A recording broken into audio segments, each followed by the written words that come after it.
Ba-bum. 3, 2. Look at that. Got the countdown and everything. All right, all right. Hey, everybody. It's Darren with Craftsman Creative, and I'm here with Andrew. How do you pronounce your last name? Camphy? Amphi, yeah. Camphy, Perfect. I was right. Man, this conversation has been a long time coming, I think. I've been following you for a while. I think you've been following me for a while, which is awesome. Thank you. And you've been a big supporter of like all the things that I put out on Twitter randomly. So I appreciate that. But man, oh man, we're going to talk about some fun stuff. We're going to go deep on building creative businesses and creative products. And man, I'm just excited because I love your personality, your tone online. Like you don't kind of hold back. You're just like, this is how it is. And I love that. Yeah, I mean, we're all in this thing together, aren't we? Like, and if I can make it easier for other people that are coming in the same path in the same on the same railway, and um, isn't that a nice thing to do? But also, like, I think we're better together than fighting against each other, I guess. Yes, completely agree. But I remember like you asked if, for people to what podcast you can come on. I was like, dude, let's chat. And you're like, F yeah. I was like, okay, I love this guy. So for those that are here in the audience, we can't see you. So I'm not quite sure where you are or how that part works. Looks like there's a chat. So feel free to like ask questions of us. And about 30 minutes or so, we'll dive into some Q&A and answer any questions that people have. So this is also live streaming, I think, to Facebook and YouTube if I set it up right, but I'm not monitoring those. So if people ask questions there, sorry, you'll need to hop over to Riverside and say hi there. So go to my Twitter and click on the link and come over here. I will fix that system and improve it over time. But this is the first one of these on Riverside that I've been doing. So We're let's flying the just dive plane as we're in. building. Say it again. We're flying the plane as we're building it. Oh yeah, open for business during construction is how I like to phrase it. All right, so here's what we're chatting about. These workshops are fun because I call them workshops because I like to deep dive on stuff rather than do interview style. Like my opinion is that there's not enough people in the world who care about me and my backstory and like all of that upbringing and stuff like that. And it's not super valuable. What's valuable is like tactically and strategically what I'm doing right now to build creative businesses and help other creators build creative businesses. And it sounds like you do a lot of the same. And so that's what we're going to deep dive on for the next 30 minutes or so. We're going to talk about um, building creative businesses and creative products. So we were chatting back and forth. Um, Here's where I'd love to start, Andrew. The Mhm. Tilt. I don't know if you know Joe Polizzi and the people at thetilt.com. They ran Creator Economy Expo that I was at just a few weeks ago in Phoenix, Arizona. But they did this cool survey of creators. They did like a couple thousand creators took Wow. this survey and filled out their answers about like where they're at in their business, how much money they make, how long they've been at it, all this kind of stuff. And the one point that they keep harping on, they mentioned it like twice during the conference and they've brought it up in their newsletter before, is that it takes 18 months on average for creators to start making like a decent revenue from their creative work. And I kind of scoff at that because I've created products in a weekend and launched them next week and started making money. Like I've done consulting work and then like made one phone call and had people, willing to pay me thousands of dollars. So like the idea that it takes 18 months to start making money to me is like, yeah, that might be true for a lot of people, but we got to fix that. So what's your take on that? And maybe what's your experience in like how you build products and your approach to how you kind of craft those, how quickly you want to start making money, et cetera. Yeah, I mean, I believe the 18-month mark because anecdotally, every creative project I've ever had has been at minimum a 12-month endeavor to get it to a point where, oh, we can do something with this. And in the creative world, like at least in YouTube, Twitter, when you're not running a business and tweeting about it, but rather trying to create a Twitter business, it takes a year to figure out what to do, how to monetize. If you're doing it at first, and then I think once you get on a roll, once you have a win in your pocket, you either double down, triple down on that, or you know what the winning strategy is and you just keep doing it. Um, I think now, to your point though, is that there are there's a power law at force here, right? There are places where people are going to buy things immediately, and if you can get in front of them, they're going to buy what you're doing.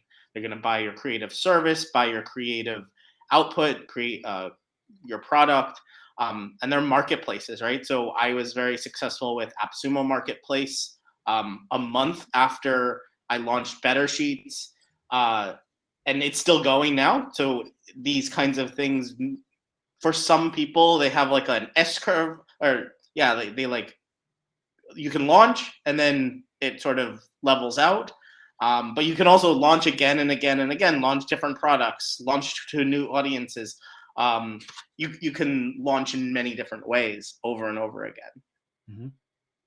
All right. So you can start making money, but like you said, maybe there's a time that you should expect it to take to figure out that winning strategy, to kind of dial in on the offer, the audience, the product, everything that's working together, and having it go pretty smoothly at that point. Yeah, and then some people also have an unfair advantage, right? And there's sort of the idea that everybody has a certain unfair advantage, and some of it is in our brain, some of it is in our network, family. Like, there are people, there are certain people in Hollywood who have been in Hollywood since the day where they were born, Mm-hmm. and that is their unfair advantage. Coppola's, um, but Yeah, I've certainly felt that in my career. yeah. But then there's unfair advantages like googling Google Sheets every day for 5 years. Like, I had the unfair advantage that I was working in a startup, and in 2 weeks I wrote one Google script that we ended up using for 5 years. I ended up fixing that and fixing it up and making it better and better, and using Google Sheets to run an entire startup television network over the course of 5 years. And every single day, like including weekends, by the way, like every single day, I would Google for something and learn something every day. 5 years of it, of just learning one little tiny thing every day. That's an unfair advantage, right? And I think that is 100% why Better Sheets has been successful, is because I can tell that story too, right? I can say like, oh, I was being paid $75,000 a year just to do Google Sheets, and like, then you can get my knowledge for like this X price, right? Like, anything under $75,000 is like, Okay, that's brilliant. And I think that's such a smart approach to coming up with product ideas, is where is your unfair advantage? Um, when I started Craftsman Creative 2 years ago, the pandemic had just hit and everybody shut down. Everybody went home. I got furloughed from the TV show I was a senior producer on. No events were happening, no gigs were happening, nobody was hiring people for projects and stuff like that. And I went, well, what am I going to do now? Am I going to sit on my thumbs and wait, or am I going to make something? And the first question I asked myself was, okay, well, what can I do with the skills that I have and the constraints that currently exist, which is we're not getting together, we're not filming TV shows, we're not doing any of that stuff. So I started making online courses. I'd always wanted to, and I'd thought about it, but never had the time because I was working on a TV show. And so I was like, shoot, I can finally have time to do this stuff. And, a few weeks later, I had a course. And a week after that, I had a few $1,000s in my bank account. And then I went out and made another one with a friend here in Provo. And she has a 10 times the audience and platform that I have.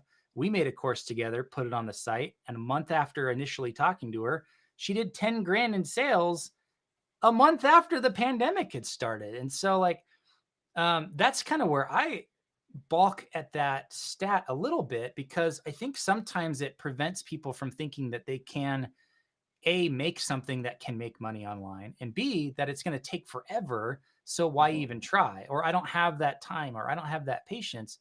And my response is, look, it may take, like you said, a year or 2 years to kind of figure it out and turn it into a real business that's functioning and has systems and is optimized. But the idea that you can't make money online is like a false one. So would love Yeah. to hear kind of your thoughts on that. Like, where are people getting it wrong? Whether it doesn't have to be necessarily directly connected to that statistic, but I mean, you spend a lot of time making products and you are Mhm. on Twitter and you're active there and you're seeing everybody that's making another how to grow on Twitter course and all this stuff. But like, what's the thing that artists are and creatives and entrepreneurs are doing wrong or getting wrong as they're, strategically approaching this stuff? Well, one thing just to comment on the last sort of unfair advantage is, unfortunately, uh, we're like the worst people uh, to know our own unfair advantage, right? We don't know because it's easy for us, right?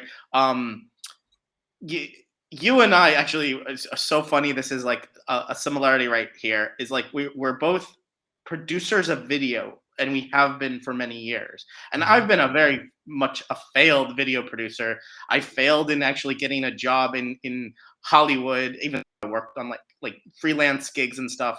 And then the Hmm. startup job I had was like, yeah, we were in Los Angeles, but we were definitely not in Hollywood. We were making broadcast television in Yeah. sub-Saharan Africa and India and Poland.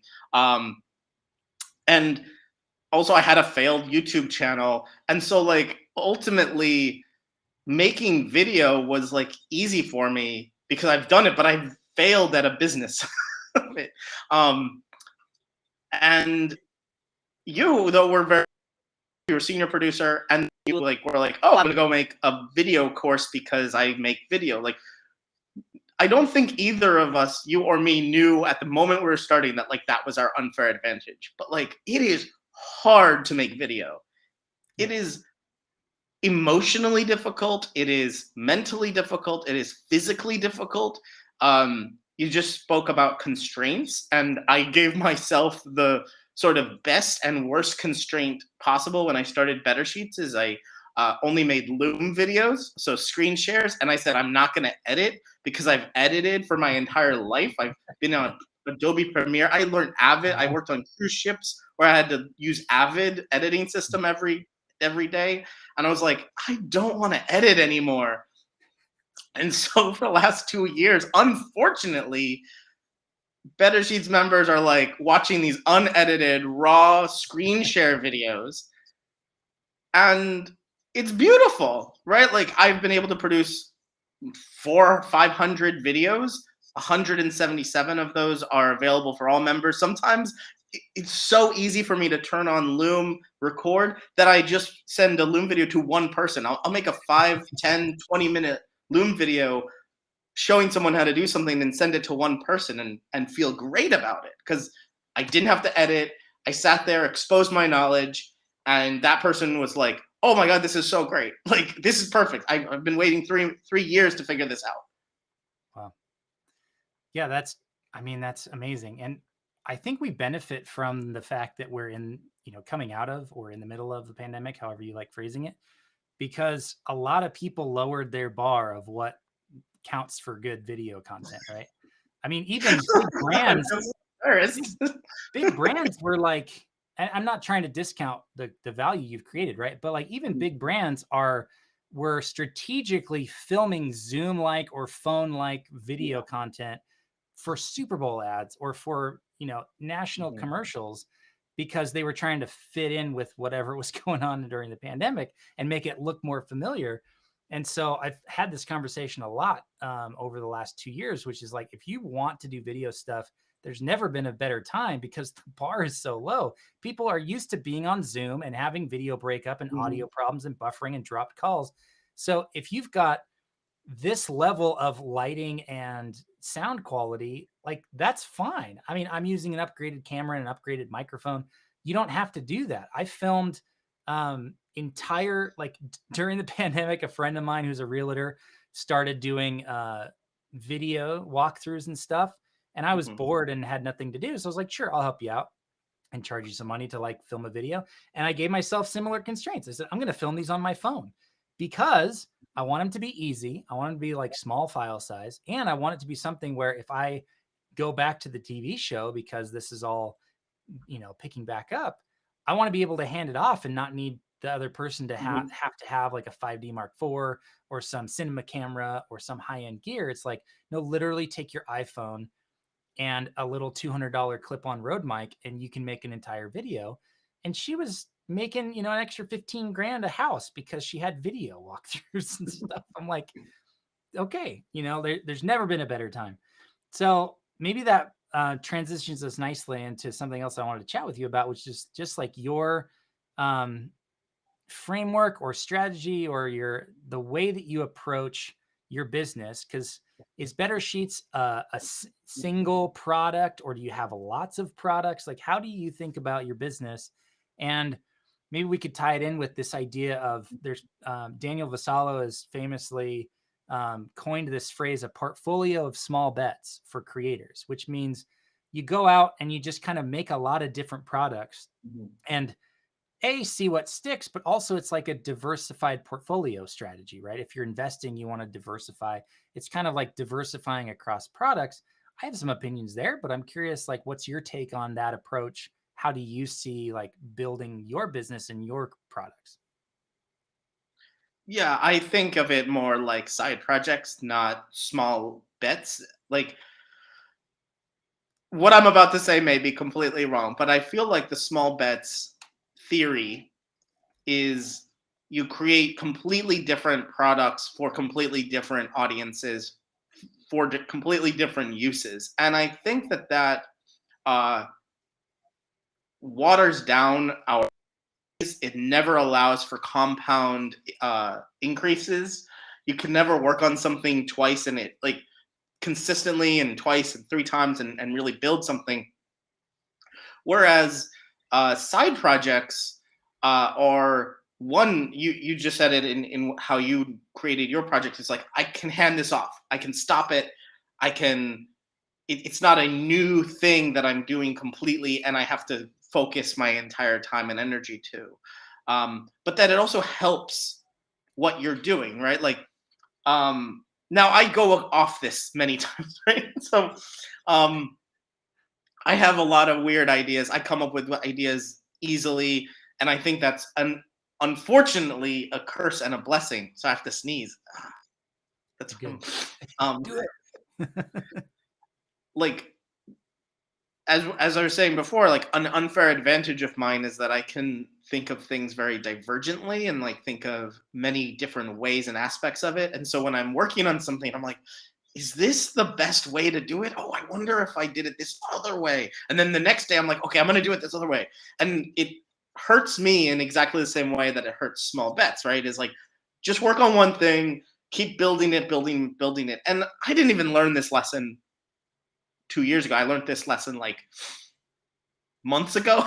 Like, I I started Better Sheets as a side project, knowing that I wanted to build SaaS companies. I had a co-founder of a company that I was working on that failed. I had worked on my own on a website and a company that failed, and then I bought a SaaS and I got a baby, and I was like, I can't handle this and all this other stuff, so I sold that, and then after all of that, after like a year and a half of Better Sheets, and it's going well, there was a 3 months into it, every single person I ever talked to would have said, just go 100% in on that. A year into it, everybody else would have said, go 100% into that. But I was insecure. I was like, it's a bunch of Loom videos. I'm embarrassed about it. I don't think I can do this. And I didn't realize that I should be going 200% in on that. And then I got a full time job and I was like, I can handle this. I had an ego. I had a huge ego that I was like, I can a new baby, a 1 year old baby, a full time job remotely, and work on this business that's been growing and doing well. Before I had the full time job, I had 3,000 members of Better Sheets. I had all this stuff going from, but I couldn't see it from my own point of view, and it all fell apart. Right? Like my ego got the best of me, and so the side projects I think are better because one, you can take them up, put them down. They're built like that. They're built to be nights and weekends, asynchronous, but also they should be adding value to a main thing. In better sheets, it's like yeah, it's a sort of a hodgepodge of many things. It's a course. It's actually a bunch of videos. Then there's products that I also build, and so I launch those products separately. It's all branded, Better Sheets, Better Sheets.xyz, and it says an experiment by Better Sheets. If you buy only sheets, you get an email, and I'm like, hey, I make Better Sheets. Like Mhm. everything builds on this main thing. Even after I learned Ruby on Rails last year and built a SaaS finally after like a decade of trying, um, the SaaS that I built was a coupon maker. So, and it was only, I only built it because I needed to post like 10 new products onto AppSumo Marketplace, and I Yeah. needed 5,000 unique one-off coupons for each product. So it's like, I'm going to be sitting here on Gumroad clicking like unique products, unique coupons 5,000 times for 10 products. And I was like, I don't want to do that. So I made a SaaS product that does that in one click. You can make 5,000 coupons. But Nice. like, yeah, you look at that and you're like, oh, that's a portfolio of small bets. You think, oh, might work out. I'm like, no, I just needed this thing so I could sell my Google Sheets on AppSumo Marketplace. Yeah, so maybe we should call it a portfolio of compounding side projects, right? So Yeah, compounding. Perfect. that's what And I side wanted to project pull even out. sounds like like my side woman. Like it sounds like a bad thing, but like side projects should be great. Like I love how I think it's Peter Levels who talks about like making products as marketing. Mhm. Fook with Banner Bear has done that too, showing off the how to use Banner and creating a product that then you can every marketing part of that product is marketing for your main thing. Yeah, that's the whole building in public thing, which is what Peter Levels is, the king of, right? We all kind of look to him at least in the startup and solopreneur kind of space, because he's killing it, right? So the one Yeah. thing I wanted to go even deeper on was this idea of compounding, because to me, that's the biggest reason to not do the portfolio of small bets approach. If in the definition of doing different projects for different audiences and different markets, right? Because I see a lot of builders who have the ability to do no code, or like Google Sheets like yourself, or whatever it might be. They can code, they can make things, and there's so many people in the last 2 years that have done like, I'm going to do 6 projects in 6 months, or I'm going to do 12 projects in 12 months. And then I see them abandon a project and an audience for that project after it's built. And I'm going, what are you doing? Um, so my approach has been very similar to how you approach Better Sheets, in that when I decided I was going to kind of go all in on this Craftsman creative thing, because it for me was a side project up until about last summer. I had produced 13 videos for different creators and 2 of my own courses. It had made like $65,000, which to me was not bad during a pandemic to have a side project bring in some money. Great. And I split the revenue 50-50 with all the course partners on there, because I produce all this stuff for free up front. And then we just split it on the back end. So decent revenue for me during the pandemic, which was nice. Very And nice. then I kind of went all in when I decided I was going to write my book back in August.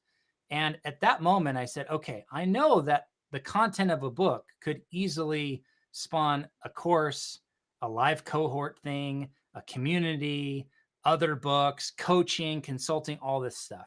So before I even started writing the first word, I first mapped out a strategy of how am I going to build all this stuff? How is it going to compound and feed into one another? And then what's the path that people can take to get into this world of products that I've created? And the way that I approached it was very strategically building one thing at a time. So I did the book first, and then I did a course, and then I just announced a live course that I'm supposed to be wrapping up like next month, but no one signed up, and I'll probably abandon it because I have way too much other stuff to do. So I'll do it in like September or something. But what was crazy is, you talk about this idea of compounding or using your building products as marketing in the process of writing the book. So before it was released, before I was even putting it up for pre-sale or anything like that, I had people reaching out to me for coaching, for consulting, for whatever. I sold $12,000 worth of coaching and consulting before I put the book on the market. 12,000. That's in like 4 months of time that I was working on the book actively. And then I took 2 months off because I was producing a movie. And I came back and I started selling early access to the community, to the courses, to the book, and sold like 30 people on that. And then when the book launched, I had a whole bunch of people buy the book. And so what's crazy is like this actually works. I'm not someone who has one of those unfair advantages of having a huge audience of hundreds of thousands of people online. I don't have a massive email list, but like this is a six-figure business that exists now because of this principle of compounding. Because when people join my newsletter, which is the single entry point that I try to get people into the world of Craftsman Creative, then they automatically will get fed whatever it is that they're interested in. They don't get sold anything because I don't use the newsletter for selling my audience. I use it to provide value and to teach them and educate them and help them replicate what I'm doing, which is being a creator, making enough money to support a family. And so if they click on a link that says, if you want to learn more, click here, they click on it and then I send them more stuff. And at the very end of that, maybe there's an opportunity to buy a book or a course or sign up for coaching or whatever, but only because they asked for it, not because I'm shoving them through some sales funnel. So what's crazy is that even with a small audience, my email list even is still under 2,000 people. There's a six-figure business there with that small of an audience if you use this principle of compounding where all of your different products can feed one another, can, you know, build on one another, that the marketing for one actually is marketing for all of them, et cetera, et cetera. And I like it. It pains me a little bit when I see people go, all right, now on to my next one. I'm like, no, you just spent a whole month of effort building this thing. Now you're going to go and make something else for like farmers or something. Like, what are you doing? I'm going to take a breath Yeah. because I'm just like, that was a lot of words I just spewed out. Rant over. Yeah, but Yeah, people don't I know think where to that's start. I think it's an insecurity. I think it's also lack of information, right? Lack of role models, lack of a model to see what worked and what didn't. Um, Thankfully, I don't need much of a role model. Like, I need just a little inkling. Like, this could potentially work. So my pricing model when I launched, so April 2020, Better Sheets, and the launch didn't necessarily go well. Like, the first month I had less than um and but it was a business only. And I was reading I read a an article that said like you have to make your pricing very specific, make people feel like subscriptions are going to be the first thing that people don't buy, or they, because even $5 a month is $60 a year. People do the math. And so I'm just gonna do one-time payment forever. Like, you never have to pay me again. And at that particular time, April 2020, when the world is uncertain, we don't know what's happening. We don't know how, if our business is going to work out. We don't know if we're going to get fired, laid off. I thought, get sensibility and get security in the pricing. And it wasn't just that though. It was also the fact that MakerPad did this before me. They did Ben Tossel did it like a year or two before, had one price, and his reasoning was the exact same reasoning as mine, where this is a side project. I don't know if it's going to be successful, and I don't really want to be on the putting out a product or videos or anything if I don't want to, or if there's sort of the killer of a project is like $10 a month and 3 people sign up. And you're like, well, and like $30 a month for it. There's something here. And you mentioned like people who create 6 projects in 6 months or 12 months. We have some great examples of those. We have some incredible role models to be incredibly successful. Peter Levels, Andre Asimov, Young Fu. Like, these are incredibly successful people who have ended up selling SaaS or running a SaaS for millions of dollars. Like, these successful people. So that story is going to be told over and over again, and it's the power law at work every single day. There are 3 examples, and there's in it. And yeah, like, you I have a good friend I just talked to. He launched his second project in 2 months, and then he went back to his first and tried working on it again. And I was like, yeah, I was working on. I made Coupon Code Maker. I went after 6 months. I went back to try to fix it. I'm like, oh, I lost my train of thought on here. I lost it. And then I talked to folk, and I was like, man, how did you work on like these projects one after another and go back to them? He's like, I didn't go back to them. I was like, oh, you never said that in all of your on all the rest. Oh, that's how you did it. You just made it. Oh, I get it. Okay, yeah. This is hard. This is hard to run these different things. And yeah, a model is actually a big failure because it's going to waste your time. It's going to waste your energy. It's focus. Yeah, no, I love that. So maybe talk to me a little bit about this idea of when to charge, because I see a lot of people who are building forever. And I think we could even wrap in a question of like, how much do you need to be marketing or audience building while you're also building in public, and working on your product? Because at some point you got to have people who want to buy your thing. Like this recent launch I did of a live cohort based course, I did an announcement over a couple of days, announced it a few times, and didn't really get a response, didn't get any signups. I priced it high because I wanted to be like, if even one or two people buy, it's worth my time because it's like a 2-week live course.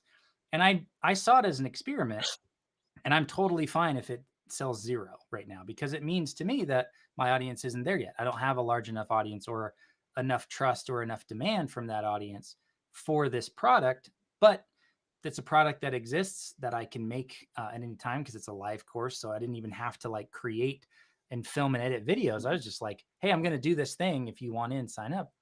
But talk to me a little bit about your approach to pricing, to charging, and like, how does that play into the size of your audience and how much time you should be focusing on building that audience? And before you dive in, so it looks like we got like 4 people in the audience. I actually don't know if they're here on Riverside or if they're watching on like Facebook or YouTube. So hi, wherever you are. If you are on Riverside, there should be a button. I was researching this. There should be a button for you to like do a live call in. So click that button and we'll talk to you as well. And you can ask questions of us about any of the thing we've discussed tonight. If I can't figure out where that button exists on my end to like accept you, I apologize, but try it. And Let's see how it works. There's a text chat too, right, over on the right side, right? Is a text chat on the right side. Yeah, I don't know. So I said, feel free to post your questions here, and no one's responded. So we'll see if it happens. Enjoying the conversation. That is also okay. So yeah, talk to me about charging and talk to me about audience building. My God, that's a lot of stuff to talk about. Well, I think the number one mistake that people make right now in online business is not charging. There's a few particular things at play here. One, people will always say information wants to be free. Okay, sure, but our time is not free. Our focus is not free. My baby has to eat formula, and there's a shortage of formula in the US right now. I'm not in the US, so I'm okay. And he's getting older, so he eats apples and stuff now. Okay, I got to buy a lot of apples. Apples, even though apples come from, but somebody's got to go pick them. So yeah, the number I find is people not charging anything, and I made the same. I'm a god amongst men here. I am if you not bleed, I bled a lot. I bled all over. It was hard here because I didn't charge. I was creating a SaaS product that was for creators. A growth on Instagram based on what you're doing, and I had an unfair advantage. I was doing growth Instagram or Twitter. People, I was growing them About 2 to 5,000 new followers a month, and I knew the business. I had customers, but I was like, I was gonna change their policies. I need to have like a product that I can give to. I also wanted to people to be able to get some knowledge that I was gaining out of this. Um, and so I made a designer, hired a developer, made it. We launched it within 3 months. It was really quick to make because I had been thinking about this for like 5 years. And yeah, I ended up 6 months later, 200 users, $0 in revenue. Why? Because I didn't charge for it. How stupid of me. Like, why didn't I charge? Also, at the end, I was like, I'm just gonna give this up. Like, I'm just gonna stop it. I was like, why didn't I just like say, hey, email to 200 people, be like, you want to start paying $15 a month for this? Yes or no? Like, I was so scared. I was so like emotionally distraught that like this thing wasn't working. People weren't using it, and I was like, I'm not talking to users, even though I was like working one on one with people to grow their account. I'm not talking to users for this product. I'm not charging anything. Like I'm doing everything wrong here. Yeah, that's brutal. Yeah. Yeah. I see it a lot with my artist friends, my musician friends. Um, you can't see it because my camera's not pointing this way anymore, but I have a picture on the wall over here on the side that's like a collage of like 30, 40 different musician friends that I worked with when I was doing live sound at Valor Live Music Gallery here in Provo, Utah. For 10 years, I was like a live sound engineer there. And when the pandemic hit, a lot of them really struggled because they didn't have different ways to charge. So this is kind of expanding this conversation of charging. Mhm. They knew how to charge for gigs and they knew how to charge for their music. But when the pandemic hit, all the gigs went away. So what did they do? Well, Mhm. they went online and they went on Facebook and live streamed and asked people to send them $20 over Venmo. It's like, okay, yeah, but that's Mhm. not a business. That's begging, right? That's please help me, please support me. It's not an offer. It's not a product that you've put together thoughtfully. And so I've tried to give this a lot of thought over the last 2 years because I feel like I needed to figure it out myself as well, especially when I started doing the whole like I'm a creator thing and I'm not just a freelance film producer. But like, okay, if I'm going to write a book, how am I going to get people to pay for that book? Interestingly enough, I put it online for free as I was writing it. So every chapter I published as a blog post and put it up there for free, knowing that the emails I was collecting would provide revenue down the line. And I was in a privileged position to not need to make money off of that stuff immediately. Going back to my friends though, like it's the couple of people that I went to lunch with and talked to them about their businesses. I said, look, you need to figure out how to give value to people in different ways now that the world has changed, right? Who knows when the events are going to pop back up? Can you start a community? Can you make more music digitally and remotely with other friends? You know, Postal Service did it back before the internet was around. They were literally mailing CDs and Yeah. discs back to each other with like a new track added to the previous three tracks. And then they would add vocals and mail it to someone else. And they'd add beats and they'd mail it back and add it to someone else. You know, like, and the people that did that, I have one friend who's on this poster who we talked to, and he really doubled down on licensing. And he took his Mhm. huge library of music that hadn't been recorded and he spent a week and started recording all of his songs with different producers in different studios. And then he started putting them out into the world for licensing.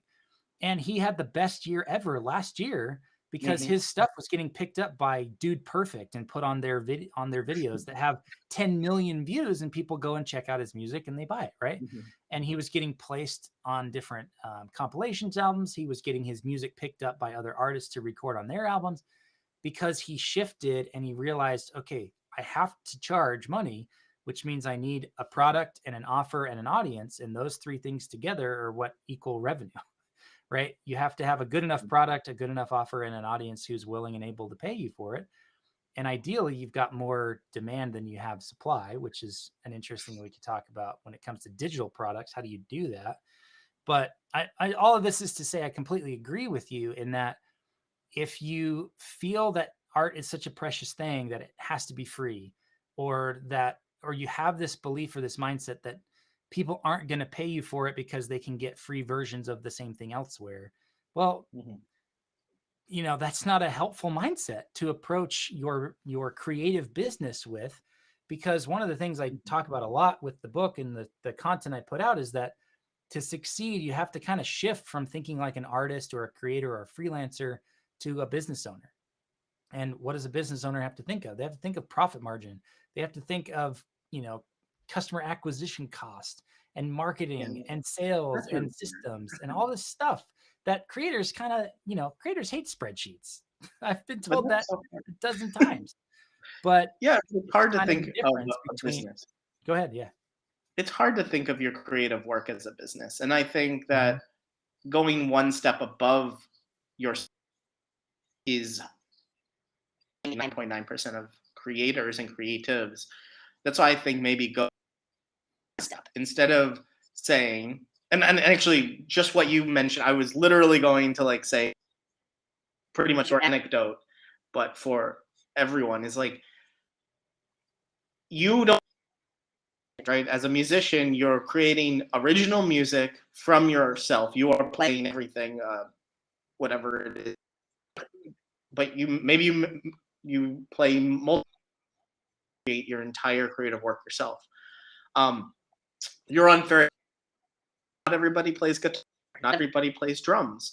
There are people out there seeking music, but maybe your music, the total creative output that you do, they're not seeking that, but they're seeking to license soundtrack.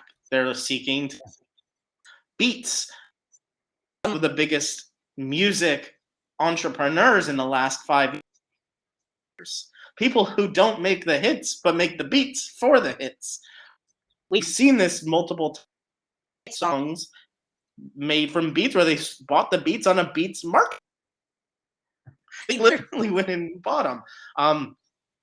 And so what you do, and this is so hard for creatives, right? You think that the creative output is the create, like the total creation of everything is all the equity, emotions that I put into this. This is what's valuable.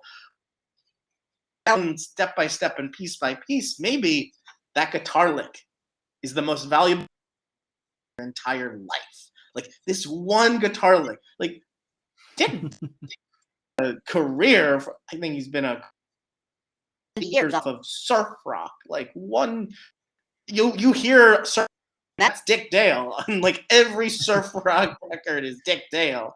And so like maybe breaking it down, and again, this is so hard for creatives. Little whole is the creative work, and that's what I'm doing at Better Sheets, right? Is breaking it down into different. After 2 years, I'm like, maybe this total whole is good for a few people, but if I can break down into elements like, okay, I know Google, many people do, vast majority of people don't. I can line of Google script in like 5 minutes. I've done it before. Don't bet against. And that one line of code might be useful for 100 people, and they'll pay $5, $10. They'll pay $100 for one line of code. Code Canyon. People are buying code all the time. $99 for code. They might not. They see a template gallery on Google Sheets and they're like, "Oh, all these templates are free. I can just." And I'm like, "Well, what about using what happens when you're already made a Google Sheet to start, but you need to add something on top of that?" So I create like different types. You can add an element. You can add a landing page to a Google Sheet. How do you sell access to a Google Sheet?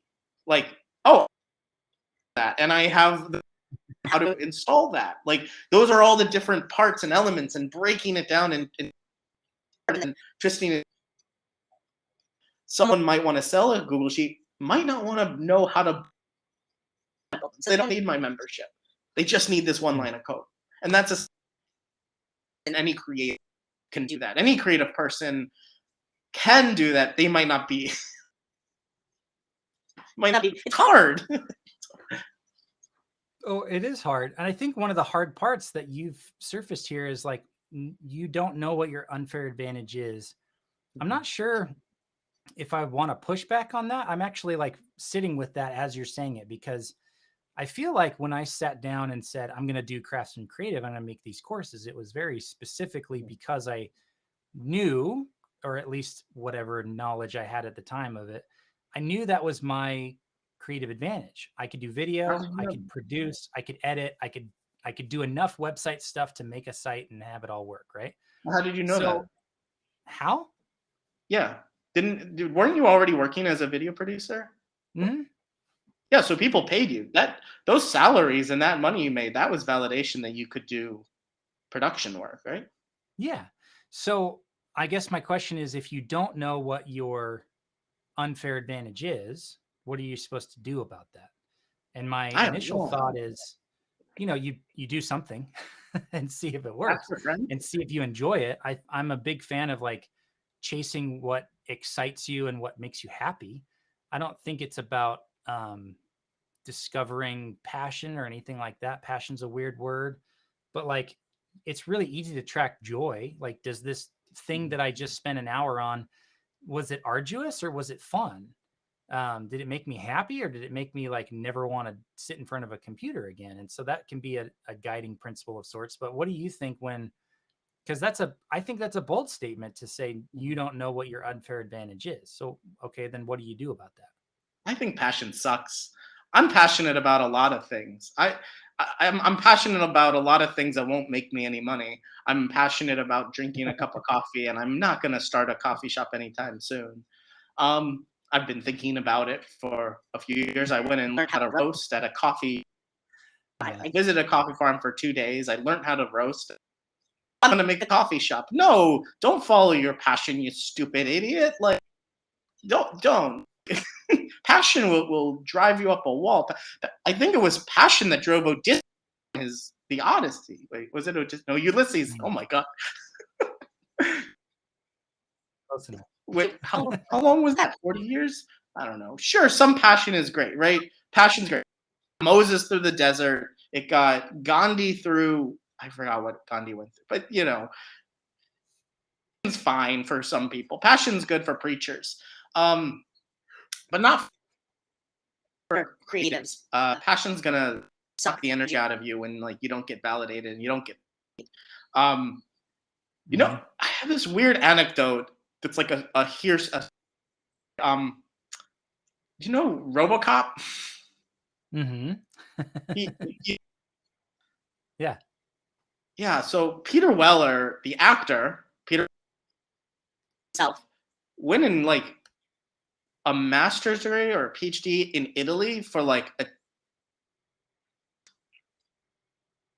And he tells the story of like people are like what why are you degree you're RoboCop go and act like what is going on he told this story that there was he'd never in his life he never liked art, he never got into art, he didn't understand art, but he went to an art gallery show. This owner of who this little woman who loved Peter Weller, oh hey, took him by the hand and took him to each and every painting and told him the of like the painting and the artist and everything behind it. And it was that one experience, that one time of understanding and learning each and every piece of these paintings in this one gallery that he knew. He was like, oh, now that I know, I'm passionate about it. That's how his passion started for art. And that's how he ended up getting a master's or a PhD in like Renaissance art and going to Italy for years and studying this. Um, you don't know what you don't know you don't know what you love what you know, and being inside of something and understanding it is far different than like being passionate about it, and that's a sizable problem to overcome for our generation of we have a lot of stimulus and a lot of passion. We share our passions on Instagram, on TikTok, on YouTube. We share our passion all the time, and we think that passion is good. Sometimes knowledge is really better. Yeah, man, I love that. So, with the few minutes we have left, I haven't seen any questions pop up. So, I want to add one thing to that conversation because it's something I've been thinking about. And I'm just now connecting the dots between like the unfair advantage and what I'm about to say, which is one of the transformational books for me was So Good They Can't Ignore You by Cal Newport. And I got that book in, I think, 2017 and read it. And for the first time, I was like, oh, I know what I've been doing wrong for the last 10 years and why this whole creative business thing isn't working. And I've written about this a bunch, so you can go over to the blog and read the most recent post. It was about this. And his solution, he calls the craftsman mindset. And it's literally the reason why I call my business Craftsman Creative, because he talked about this craftsman mindset, which is a Mm-hmm. focus on outcomes rather than inputs. So a lot of artists say, well, I'm a musician and I play piano. So in order to make more money, I'm going to do more art. I'm going to play piano more. I'm going to get better at my craft. I'm going to write more songs, whatever it might be. Instead, you could think of it from an outcome perspective, which means what do you want your life to look like if this were to work out? And what I did at that point was I told myself, okay, well, I don't want to be in this business that I was in anymore. It wasn't working. And my business partner and I weren't pulling our weight and it just wasn't working out. So I left that business and I had this moment where I could say, what do I want the outcome to be? And I said, I want to be a film producer. I want to make 1 or 2 movies a year and I want to make enough money to where my family can live comfortably and I don't have to have this like low level financial stress anymore. Cause for a decade, I was making like 35 grand a year. And I never broke 40 from 2007 to 2017. And then I doubled my income in 2018 and doubled it again in 2019 and made more money in 2020 and 2021. So this actually works for one, but I knew what the outcome was, and then I reverse engineered my way to it. So I said, okay, if I'm going to produce 1 or 2 movies a year, well, I need people who can hire me to know that I exist and to trust me enough to hire me. So I started making connections and I started reaching out to people and I started showing my work when I was producing this TV show and posting pictures and like all of a sudden people started seeing me as a producer and I started getting calls and to produce pilots and to produce other features and things like that. And here we are. Now I'm going to go make a movie in South Africa of all places because a friend of mine who I've known for a decade who's never called me or hired me called me because he said, "Hey, you've been doing a lot of producing lately." I said, yes, I have. So directly I'm proving this point, this methodology of think of the outcome that you want for yourself, for your creative life and business, and just work backwards from that. What do you need in order to have that outcome be realized? So I think we probably should wrap up for 2 reasons. One, it's almost been an hour, but I also have to take my son to soccer tryouts tonight. Um, Then I'll be quick so, as a response. And we got a know. question. We have a question? Yeah, Oh my let me gosh, let we me. have a question in the chat. Let's do it. But you mentioned before we go to the question, you mentioned that So Good, love Cal Newport, his ethos, and I'm like literally waiting. I I'm gonna read it. But for a book recommendation on how to launch something, like how to create an online product, I think this is the best book possible. Launch by Jeff Walker. Nice. I also have 0 to 1 here by Peter Thiel, which I haven't read yet. This is for startups if you want $1 billion business. This is if you want to feed your family this year. Launch by Jeff Walker. I read this last year in and $20. I think less than $20. I think you can buy this online on Kindle for $2, and it made me $1,000 in the first month. I did exactly what he says. I did 9 emails. All it was emails. Send 9 emails, ask questions, and create a workshop based on the questions that you get. You mentioned people were calling you and asking for help to produce. This framework, and literally the emails that he has there, everybody should have. If they're watching this, I don't know, you're at least 20 years old, 30, 40 years old, you have at least 100 and their email addresses that email them this Friday and you'll make money within a month. Yeah, 100% agree. I read that book right before I started launching my courses in 2020, and 2 months later, we did 10 grand in sales from someone because we That's used so email. funny. We used the same strategy on Instagram as opposed to email, because she had an email list of like 200 people, but her Instagram was 11,000. So I said, great, let's use that same framework, but just do it through Instagram stories and Q&As and lives, and it worked great. So yeah, this is amazing. We have one question from Ross here. I caught the start of this, but do you think the juggling of video creation helped your outlook approach to starting your own business / side project while keeping balls in the air? Do you want to answer that one? I think it applies to both of us, right? Video into our side projects. So I think I don't know what he meant by juggling video creation. What do you think he means by that? I wonder if he's saying, do you think that your video creation background informed like the side projects and helped support you? For me, like having a full-time income from film producing, where I make a six-figure revenue every year from whether it was TV or now it's film, then these side projects don't have to generate income immediately.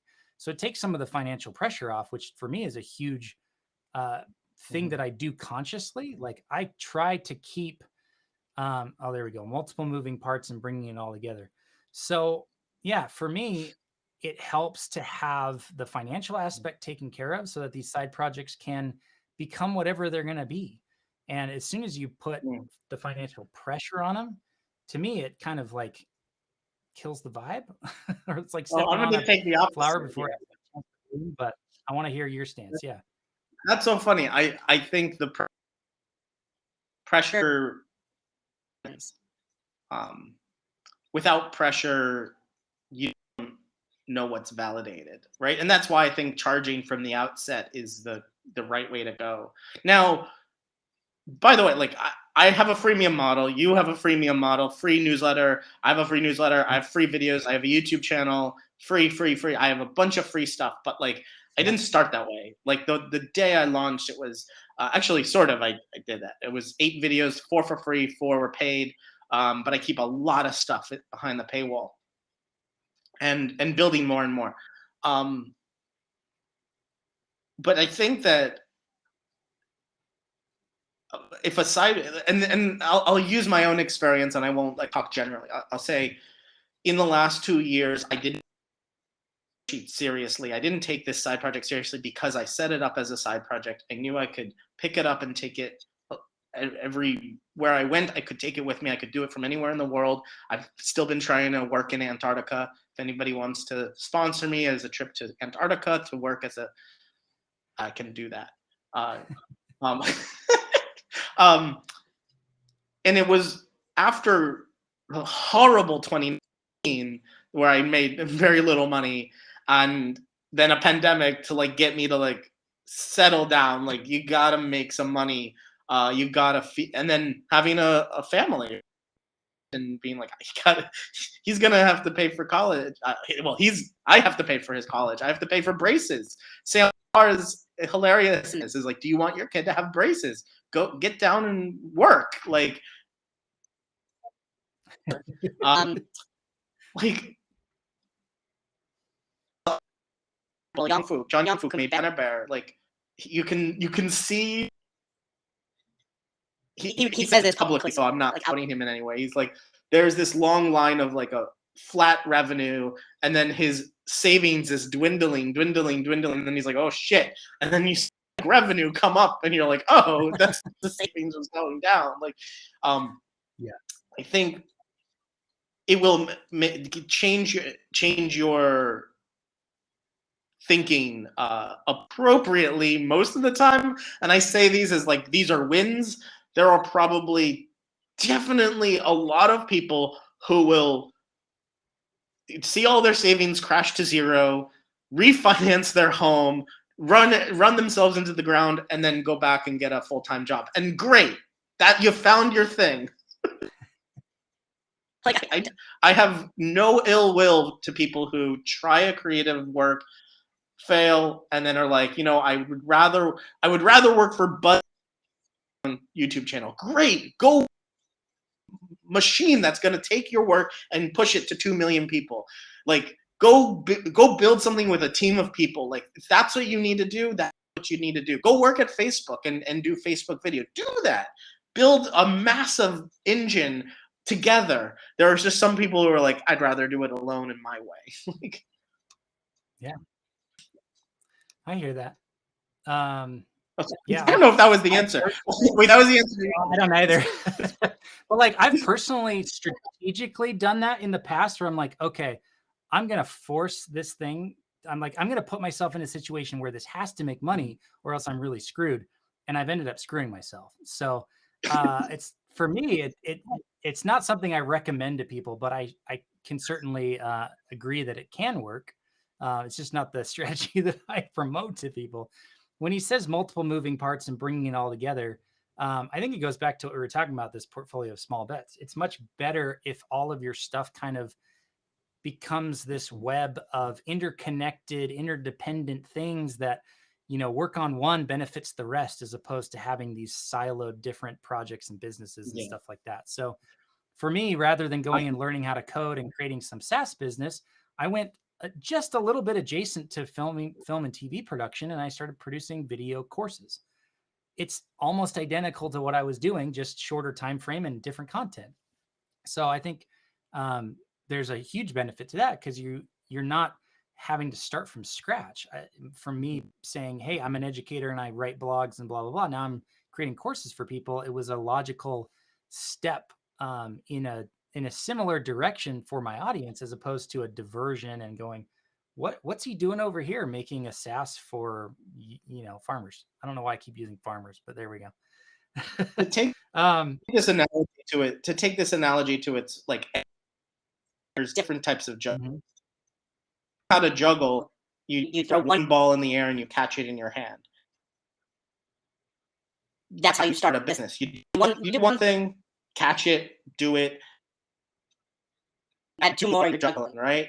But you can also go in 5, 6, 7 balls.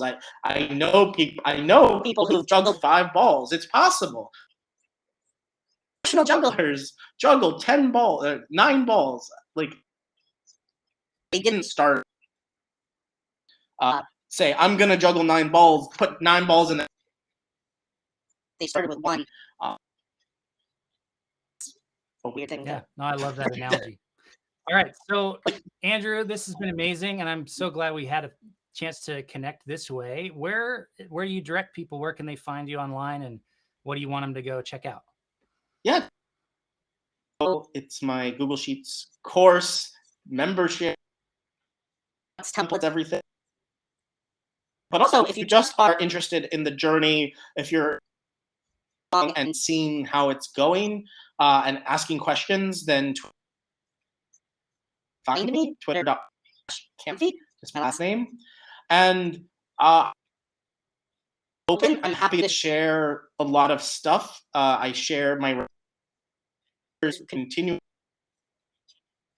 zones of number of members. I share even how much money I make, which is like of my total revenue. And there's one weird thing that happens. You find this on Twitter, and I would love to like nip it in the bud if I can.